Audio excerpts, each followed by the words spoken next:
grand leader, avant sa mort, disait, je ne connaissais pas le but de la vie.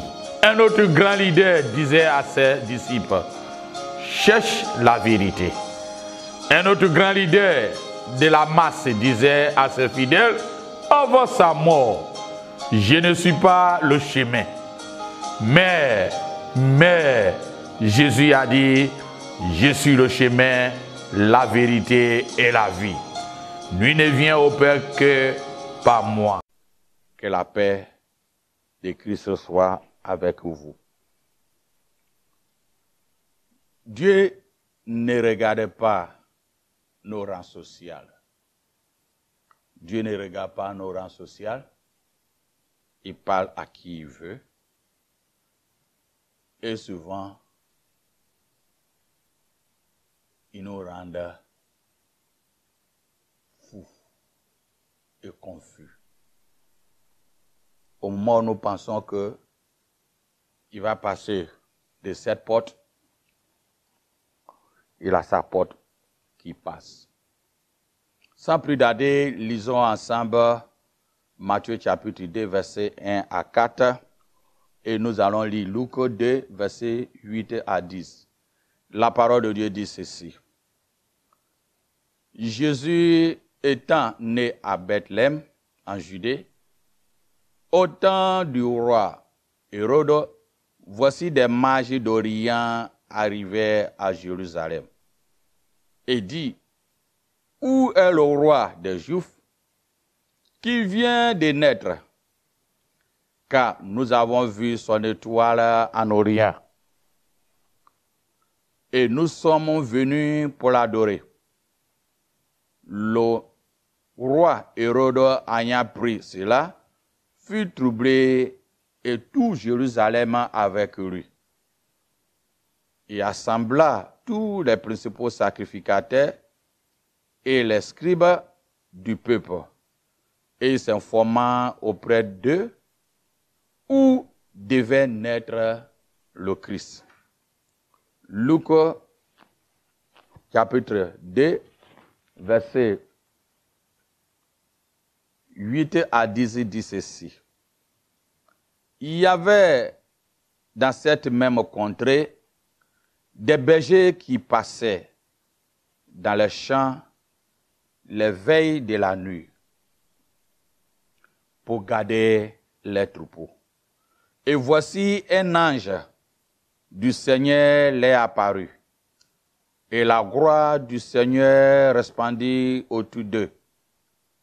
Il fut saisi d'une grande frayeur. Mais l'ange leur dit, ne craignez point, car je vous annonce une bonne nouvelle, qui sera pour tout le peuple le sujet d'une grande joie. N'ayez pas peur. Cette leçon est pour toi et moi un espoir. Si Jésus n'est pas venu dans ce monde, comment allait être toi et moi? Pour d'autres, c'est un pied d'achoppement. Pour d'autres, c'est une réjouissance parce que nous avons un repère. Ce n'est pas comme d'autres religions qu'ils adorent, mais ce n'est pas qu'ils l'adorent. C'est comme un bateau sans gouvernail. Il ne sait pas. Il suit, mais il ne sait pas qu'est-ce qu'il a venu les ressemble. Mais remercions Dieu. Avant la naissance de notre Seigneur Jésus-Christ, il a apparu aux mages, des mages en Orient. Luc dit des bergers. Et bon nombre de personnes disent les mages, c'est des prêtres païens, magiciens, les astrologues et tous sortes de différents noms qu'on leur donne. Ceci ouvre la porte à certaines forces occultes pour dire, ah, si Christ a parlé des astrologues, Donc, nous qui faisons les horoscopes là, on a aussi mis parce que Christ apparaît. Et nous les magiciens aussi. Nous qui lisons l'avenir, on a aussi mieux. Mais c'est une malinterprétation. Dieu ne donne pas ce qui est bon et sa gloire à des choses impures. À des choses impures. Ce que souvent nous croyons pur, Dieu aussi regarde autrement. Qui sont ces mages-là ou bien des bergers? Quand nous lisons Jérémie chapitre 52, verset 38 à verset 28 à 30, Jérémie parle que, compte tenu de la désobéissance du peuple Israël, ils seront déportés, aller en Babylone, en exil. Et il a donné les détails que l'exil sera fait en 3 parties. Les premières parties, il y aura plus de 323 000 Juifs qui seront partis sous le règne de Nebuchadnezzar. Et il y aura après deuxième partie. Les premières parties, c'est là les Daniel étaient partis. Les deuxième parties étaient de 18 années, de même année de Nebuchadnezzar. Il y a eu 832 personnes étaient parties en exil. Et après la troisième vague, la deuxième vague, c'est là on voyait Ézéchiel, le prêtre, prophète était parti au moment où Daniel était installé et il a fini l'école en Babylone. Il a fini son université en Babylone parce qu'il avait étudié beaucoup la prophétie de Jérémie. Et à ce moment où Ézéchiel aussi était parti, et ils ont vécu plus de 70 ans dans leur pays. Mais finalement, Jérémie avait dit encore que le peuple, après 70 ans, vont revenir. Et lorsque le peuple était revenu, il y a eu les premiers et les deuxièmes, beaucoup étaient venus. Mais il y a eu certains qui n'ont pas venu et ils ont préféré rester en Babylone. Ils n'ont pas venu 100%. D'autres étaient restés à Babylone. Parce que, étant en Babylone, ils se sont adaptés à parler couramment la langue araméenne, la langue que Jésus a parlé.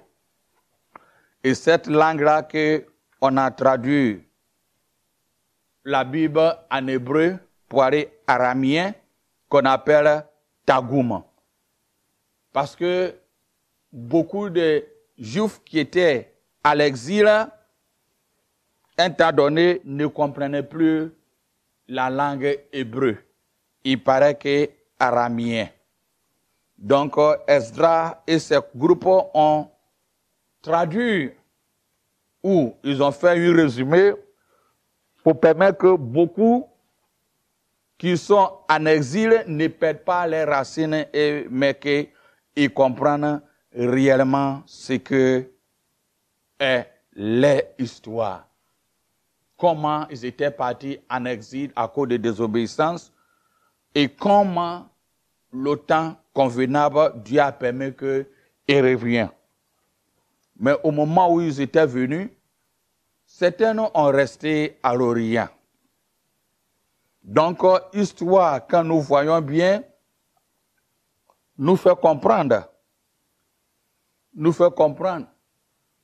que ceux qui étaient restés là-bas connaissent au moins la Torah, qui est la loi juive, et le Nevi, qui est les prophètes. Les prophètes font partie les livres de Josué, un roi et deux rois fait partie. Le livre des rois, le livre de Samuel fait partie le livre prophétique. Et ils connaissaient. Donc la Bible nous dit, l'étoile apparut au mage, au berger, en Orient. Et en voyant cette étoile, ils ont pu discerner. Ils n'ont pas consulté un marabout ou un féticheur ou ce que nous connaissons à l'heure actuelle, les astrologues, avec des chiffres, de la numérologie, pour connaître la naissance de Jésus. Mais ils savaient bien pertinemment, quand nous lisons Nombre chapitre 27, verset 17, Balaam avait prophétisé en disant ceci. Je le vois maintenant, mais non maintenant. Je le contemple, mais non de près. Un astre ou un astre sort de Jacob. Un sceptre s'élève d'Israël. Il pèse les freins de Moab et il abat tous les enfants de Sept. Lorsque Balaam prophétisait, il a dit, un astre sort de Jacob, pas maintenant, mais non de près, et je le contemple. Donc, les Juifs savaient ce qui est cet astre, mais ils ne connaissaient pas. Dans la tradition, nous fait comprendre que les mages qui ont vu l'étoile de Jésus à extrapoler et voir la prophétie de Daniel, chapitre 9, verset 24 à 25, qui dit 70 ans, 70 semaines, qui est 70 ans, ont été fixés sous ton peuple et sur ta vie sainte pour faire cesser les transgressions et mettre fin au péché, pour expier l'iniquité et amener la justice éternelle, pour sceller la vision et le prophète, et pour oindre le saint des saints. Donc, lorsque les mages ou les bergers ont vu l'étoile, ils ont vu l'astre, qui est le Messie qui sort de Jacob. Et Daniel a dit, 70 semaines, finira l'iniquité et cessera la transgression du péché. Alors, Dieu a ouvert les mémoires et ils ont vu que effectivement le Christ est né. Le Christ est né. Le Christ est né. S'ils n'avaient pas les leçons de ce qui est la parole de Dieu, le Torah, ou les Nevim, qui est les prophètes, ou les Ketuvim, qui est les écrits, ça allait être difficile pour extrapoler et connaître. Mais parce qu'il connaît. Connaître la parole de Dieu. Lire, pour ne pas attribuer tout ce qui vient au démon ou à Dieu. Ils avaient pu discerner. Donc souvent, quand les gens disent, oh, c'est des païens, Oui, ils ne sont pas. On ne sait pas si c'est des païens ou... Parce qu'il y a des Juifs qui étaient restés à Babylone, qui n'ont pas venu. Et Dieu n'est pas révéré à un Babylonien. D'ailleurs, quand ces gens-là venaient à Jérusalem pour adorer, ils étaient venus avec des dons, des cadeaux, des encens, des frankincense et puis des mines et d'or. Qu'il y a des symboliques, il y a des choses symboliques et prophétiques. Ce qui veut dire que ces gens-là connaissent Dieu. Ils connaissent leur Dieu et ils connaissent. Quand on ne connaît pas certaines choses, on se tait pour ne pas donner les diplômes aux magiciens, les astrologues et ceux qui consultent les étoiles, les numérologies, pour leur donner des diplômes en disant « Ah, c'est Dieu apparu à un astrologue. Il est apparu à un magicien. » Donc, ce qui veut dire que nous aussi, il nous approuve. Je me moque. Tu n'es pas approuvé. Dieu ne te parle pas à toi. Il te parle pour que tu répands. Les mages étaient des gens qui avaient leur cœur et qui savaient déjà dans le Torah, le livre de Nombres, qu'il y avait une prédiction qui était faite par Balaam qui disait « Un astre sort de Jacob, un sceptre s'élève en Israël. » De Nombres 27, verset 17. Et en étudiant la prophétie de Daniel qui parle de 70 semaines possessées, qui sera la fin de la transgression, la fin de punition que Dieu a mis, et il voyait que le peuple, le temps était arrivé et le peuple est parti en voyant Dieu les apparut. Et effectivement, ils ont pris le chemin pour venir. Donc, ces mages-là, Matthieu nous dit, Luc nous dit, c'est des bergers qui paient les brebis. C'est leur métier. C'est leur métier. C'est leur métier. En anglais, il traduit que les hommes sages, les wise men, les hommes sages, qui donnent une signification que, en réalité, la sagesse était en eux, parce qu'ils comprennent la profondeur de la naissance de Jésus-Christ. Malgré qu'ils n'étaient pas à Jérusalem, Dieu les a apparus. Il a apparu à ces gens, les bergers. Les bergers. Et les bergers sont des peuples à un classe sociale très bas. Très bas. Parce que c'est des nomades qui n'ont pas une maison fixe. Une maison fixe. Ils ont des odeurs comme les brebis même, les troupeaux. C'est pourquoi les troupeaux connaissent les maîtres. On voit un berger,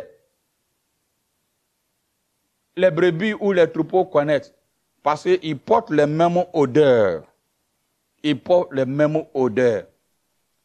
Les bergers aussi se soucient beaucoup de les troupeaux. Les troupeaux. Et il prend soin aussi des troupeaux malades. Il prend soin aussi des troupeaux malades. Il conduit les troupeaux aussi dans des endroits où il peut trouver de quoi en manger. Les bergers ne font pas palabre. Même si nous ne passons pas, nous ne connaissons pas ce qui est au temps antique que l'histoire biblique nous fait comprendre. Même quand tu vois des documentaires et tu vois des bergers qui sont en pâturage avec les troupeaux, tu vas voir que plein de bœufs ou bien plein de moutons avec des uns et des autres, ils sont sur un terrain vaste. Mais dans aucun cas, tu vas voir que tel berger a pris le troupeau de l'autre. Chacun arrive à discerner et connaître ses propres brebis ou bien troupeaux. Et il vit en harmonie, sans palabre. Il ne menace personne et il ne menace pas. Il est prêt même à mourir pour les brebis ou bien les troupeaux. Il est prêt même à mourir pour les troupeaux. Ils sont des gens doux. Il n'est pas guerrier. Ils ont une classe sociale très basse, humble, pas les richesses. On les considère des gens dans la société comme inférieurs. Mais regardez, quand Dieu veut paraître, la naissance de son Fils, nos sauveurs, il n'est pas adressé aux sacrificateurs, ni les scribes. Ceci doit nous donner des leçons. Il n'est pas pareil à les sacrificateurs et les scribes. D'ailleurs, le ministère de Jésus-Christ, les scribes et les sacrificateurs, c'est eux-mêmes qui ont posé beaucoup de problèmes à Jésus-Christ. C'est eux-mêmes qui ont posé milliers de problèmes à Jésus-Christ pour le ministère. Pour le ministère. Quand les mages étaient venus et ils sont partis dans la maison royale, heureux, parce que le roi est né. Le roi ne peut pas être né quelque part, mais dans un palais. Donc, il fallait partir demander. À ce moment-là, on voit les scribes, le docteur de la loi, et puis les sacrificateurs. Maintenant, les garants sont sortis, et Hérode les a appelés de consulter les livres pour qu'on sache où est né le roi des rois. Quand les parents vivaient, ils disaient, il y a des moments où, au moment où tu vas dire Jésus, Christ est déjà parti. Nous sommes dans la même période. J'aime beaucoup Ecclésiaste 1:9, il dit, ce que nous voyons auparavant, c'est la même chose qu'on voit aujourd'hui, et c'est la même chose que va répéter après. Je suis en train d'interpréter à moi-même. Dieu n'est pas paru à les sacrificateurs qui se disent ils sont des gars, ils sont des grands, ou les scribes, où il dit des docteurs, c'est nous qui aimons fouiller la parole, faire ceci, cela. Dieu regarde au cœur. Tu peux vivre dans une manière de simplicité et du cœur, avoir un rang social qui n'a pas été considéré. Si ton cœur est réceptif avec Dieu, il peut te utiliser. C'est pour te dire, mon bien-aimé, ne te laisse jamais t'influencer. Cela ne veut pas dire qu'il ne faut pas respecter, être humble. Mais ce qu'il y a de Dieu, il ne faut jamais être laissé influencer par quiconque quoi. Ce qui est important, Dieu parle à tout le monde. Dieu regardait que les scribes et les sacrificateurs, là, c'est des gens qui allaient leur poser des problèmes. Donc, il les a dribblés. Il a paru à ceux qu'on ne les considérait pas. Ils sont loin même de Jérusalem. C'est là qu'il les a apparus. Il les a confondus. Il les a fait comprendre. Parce que Christ même a dit, dans Jean 10, verset 1, il dit, je suis le bon berger. Jésus est le bon berger. Il dit, je suis le bon berger qui a donné sa vie. Parce que quand tu vois à l'époque en Orient, les bergers, dès qu'ils mettent les troupeaux dans les cages, ils dorment devant la porte. De telle sorte que si un brigand, un voleur va aller voler, il doit outrepasser. D'abord, il doit passer par le berger qui est toujours à la porte. Mais comme il ne veut pas que le berger arrive à voir, il saute. C'est pourquoi Jésus a dit, Le brigand ne passe pas par la porte, mais il saute. Nous avons un Jésus-Christ. Il dort à la porte pour nous.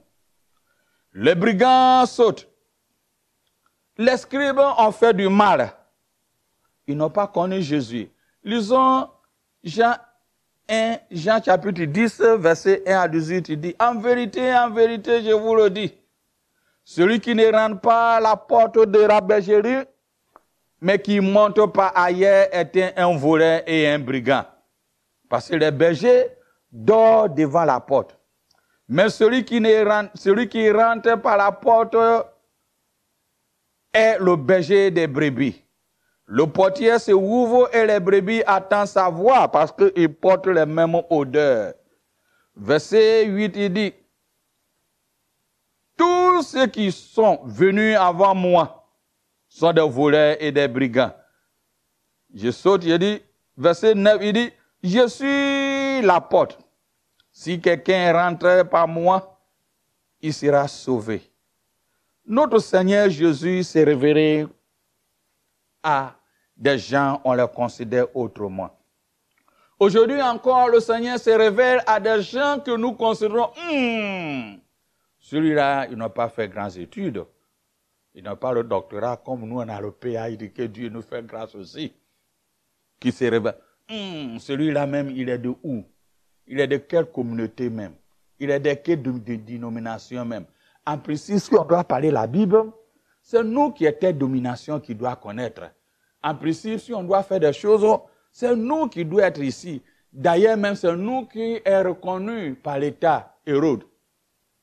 C'est nous qui avons la roi. C'est nous que quand le gouvernement va demander des choses, c'est nous. Que Dieu nous aide à prendre des leçons. Dieu n'est pas parlé aux sacrificateurs ni les scribes qui disent c'est eux. Il a parlé aux bergers, les mages qui sont loin. Et on les considère, on les a donné des noms. On dit non, ils ne sont pas des juifs, ils sont des païens, des magiciens par-ci, par-là. Mais ils oublient que ces gens-là, dans leur cœur, fouillaient la parole. Ils étaient réceptifs à écouter la voix de Dieu et Dieu les a orientés. Bien-aimés, nous sommes dans la période du Saint-Esprit, que nos cœurs doivent être réceptifs et attentifs à oublier ce qui est de la masse et ce qui est de moi, ce qui est de ceci, cela, que tes regards doivent porter sur Christ. Quiconque porte ses regards sur Christ, pas dans l'orgueil, mais de respect et humblement, Dieu peut le parler. Il dit, approchez de vous, moi, et je m'approche de vous. Celui qui s'approche de Dieu, Dieu s'approche de lui. Les scribes et les sacrificateurs étaient à Jérusalem. Ça, c'est au moment-là, ils vont commencer à interpréter. Au moment où ils vont savoir, les mages là sont partis adorer Dieu et puis ils sont partis. Je me suis dit, c'est les premiers mêmes qui ont fait l'évangélisation. Et pour eux, et de mettre la persécution. C'est eux qui ont commencé la persécution. Quand nous lisons l'histoire de l'Église, ce qu'on dit, ils connaissent bien la Bible, c'est qu'ils persécutent les uns les autres. Que Dieu nous aide.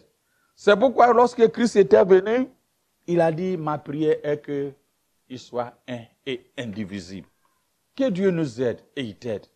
Et nous devons comprendre que Christ parle à tout le monde. Il n'y a pas les rangs sociaux.